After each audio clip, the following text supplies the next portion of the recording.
ನಾವೇ ನಮ್ಮ ಟೈಮ್ಗೆ ಮರ್ಯಾದೆ ಕೊಡದೇ ಇದ್ರೆ ಇನ್ನು ರಾಜ್ಯ ಹೆಂಗ್ ಕೊಡುತ್ತೆ? ಓಕೆ, ಈಗ ಹೇಳಿದ್ರಲ್ಲ, ಅಲ್ಲ ಅದು ಕೂತ್ರ ಹೇಳಿದ್ರಲ್ಲ, ಇವತ್ತು ಉತ್ತರ ಕೊಡಬೇಕಾದ ಒಬ್ರು ಸಚಿವರಿಲ್ಲ. ಆಯ್ತು, ಮುಖ್ಯಮಂತ್ರಿಗಳಿಲ್ಲ, ಉಪಮುಖ್ಯಮಂತ್ರಿಗಳಿಲ್ಲ, ಗೃಹ ಸಚಿವರಿಲ್ಲ, ಅಬಕಾರಿ ಸಚಿವರಿಲ್ಲ, ಸಣ್ಣ ನೀರಾವರಿ ಸಚಿವರಿಲ್ಲ.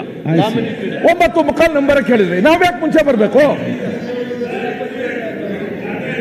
ಓಕೆ, ಅಥವಾ ನಿಮಗೆ ನಿಮ್ಮ ಮಾತು ಬಗ್ಗೆ ವಿಶ್ವಾಸ ಇಲ್ವಾ?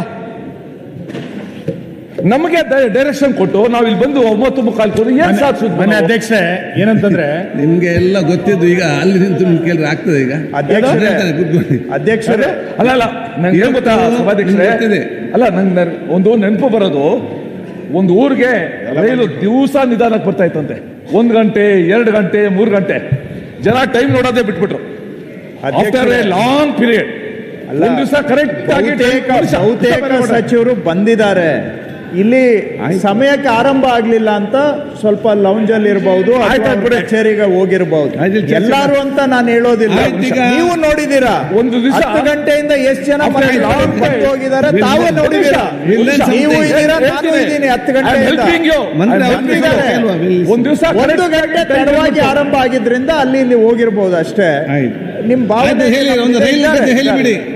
ಒಂದು ದಿವಸ ಕರೆಕ್ಟ್ ಆಗಿ ಟೈಮ್ ಬಂದ್ಬಿಟ್ಟು ಹೋಗಿ ಆ ಡ್ರೈವರ್ ಹಾರ ಹಾಕಿದ್ರು, ಮಂಗಳಾರತಿ ಬೆಳೆದ್ರು. ಏನು ಅಂದ್ರೆ ಟೈಮ್ ಸೇರುವ, ಅದು ನಿನ್ನೆ ಟ್ರೈನ್ ಅನ್ನೋದು.